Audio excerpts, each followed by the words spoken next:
অধিকার ছেড়ে দেওয়ার বিড়ম্বনা বোঝো।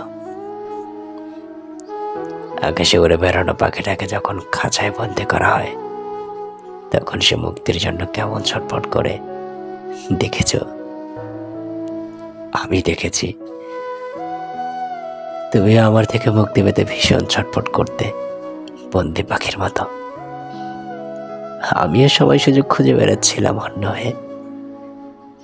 তোমাকে মুক্তি দিতে পারলে যে আমারও তাই সেরা হয়। তুমি সাথে চেতা মানুষ, তোমার স্বাধীনতা প্রয়োজন। প্রেম কিংবা মায়ের শেকল তোমার জন্য নয়। তুমি পাখির মতো উড়ে বেড়াতে যাও আকাশে আকাশে, বুকের কাছে বন্দি করে তোমায় রাখা যায় না।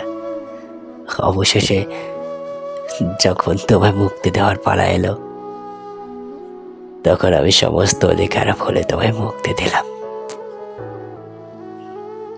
তোমায় অবমুক্ত করে দিয়ে যে আফসারতে যাব, ঠিক তখনই তুমি উড়ে যাওয়ার আগে আমাকে স্বার্থপর বলে গেলে। আমিও হাসি মুখে মেনে নিলাম। আমি সত্যিই স্বার্থপর। যে বুকের খাঁচায় বন্দি হতে চায় না তাকে মুক্তি দেয়াই ভালো। কাউকে অবরুদ্ধ করে জোর খাটানো যায়, তবে অধিকার আদায় করা যায় না।